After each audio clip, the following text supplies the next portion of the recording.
학교폭력은 자주 등장하는 화두이고 피해자분들의 글들을 읽어보면 가장 상처를 많이 받는 말, 그리고 가장 많이 들었던 말이 너는 아무 잘못이 없어?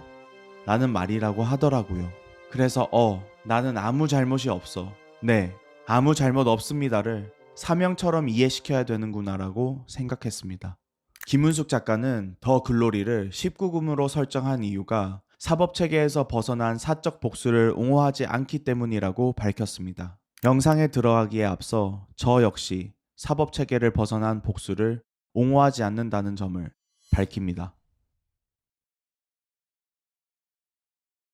학교폭력, 군대 가혹행위, 신체적 그리고 정신적 폭력으로 얼룩진 사건의 중심에는 가해자가 저지른 범죄 행위의 디테일, 가해자의 처벌, 신상 공개가 있습니다. 또 우리는 가해자의 폭력을 소비하며 무뎌지고 있습니다. 2011년 학교 폭력으로 인해 스스로 목숨을 끊은 권승민 군의 어머니이자 교사인 임지영 씨는 10년이 넘도록 바뀐 정책의 중심에는 여전히 피해자가 없다고 말합니다. 그런 의미에서 저는 더 글로리가 좋습니다.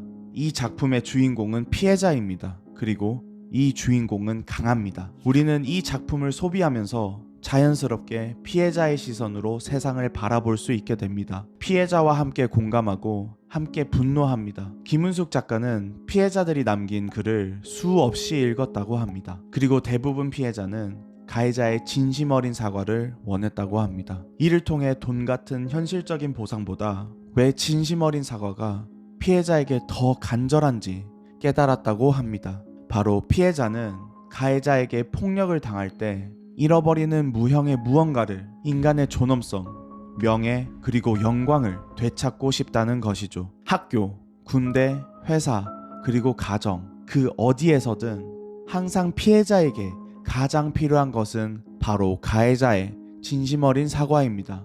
어떤 종류의 폭력을 당했는지가 중요하지 않습니다. 폭력의 피해자는 그 폭력의 원인을 자신에게 돌리고 자책하고 스스로를 아주 오랫동안 원망합니다. 누구보다도 그 무거운 굴레를 벗어 던지고 싶고 그 무거운 굴레를, 그 폭력의 책임을 피해자가 온전히 지기를 바랍니다. 그래서 가해자의 진심 어린 사과가 중요하고 필요합니다. 더 글로리라는 작품은 성인이 될 때까지 낫지 않은 문동은의 끔찍한 상처를 편지의 형태로, 그것도 모든 내용이 비명인 편지로 풀어나갑니다. 사과하지 마. 사과받자고 10대도 20대도 30대도 다 걸었을까?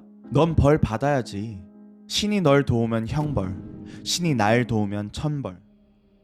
복수의 인생을 바쳐 다짐하고 실행하는 모습에서 우리가 가장 주목해야 될 점은 주체성이라고 생각합니다. 가해자로부터 진정성 있는 사과를 받는 행위 역시 가해자가 주체가 되는 행위입니다. 물론 가해자로부터 진심 어린 사과도 받는 것이 좋겠지만 나의 존엄성, 나의 명예, 나의 영광을 타인에 의해 좌지우지 되어야만 하는 문제일까요? 아니요. 더 글로리와 같은 강렬한 복수가 아닐지라도 나의 영광을 내 손으로 주체적으로 찾는 것이 가장 중요합니다. 왜냐하면 진심 어린 사과를 가해자로부터 쥐어짜낼 수 없을 뿐더러 현실적으로 사과를 기대할 수 없는 경우가 더 많기 때문입니다.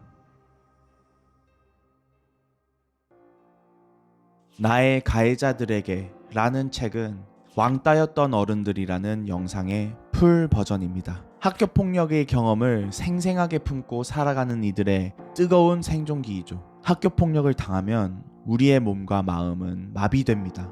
공포와 불안으로 인해 마비되는 것도 있지만 반복되는 고통을 매일 버티기가 어려우니까 감정 자체를 끊어내 버립니다. 이런 피해자들도 처음부터 자신을 포기한 것이 아닙니다. 선생님, 부모, 학교폭력위원회와 같이 자신보다 더 큰 존재에게 도움을 요청해봐도 제대로 된 도움을 받지 못하는 경우가 많습니다.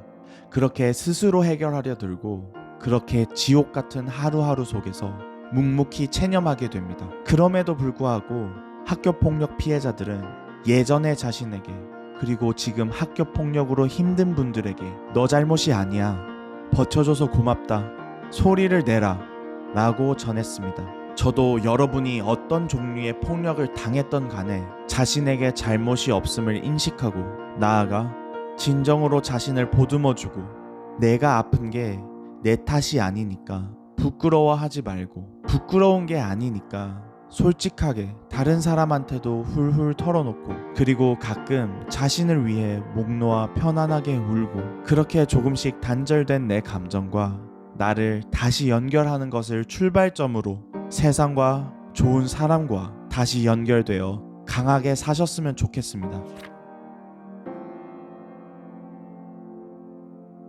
해 뜨기 전 새벽이 가장 칠흑같이 어두운 법입니다. 절망의 터널이 너무 길어서 그 끝에 마주할 수 있는 찬란한 빛이 느껴지지 않아도 분명히 해는 뜹니다. 다시 한번 말씀드리지만 여러분의 잘못이 아닙니다. 포기하지 마세요. 여러분의 생존을 열렬히 응원합니다. 이유를 묻는 방식 이유식이었습니다.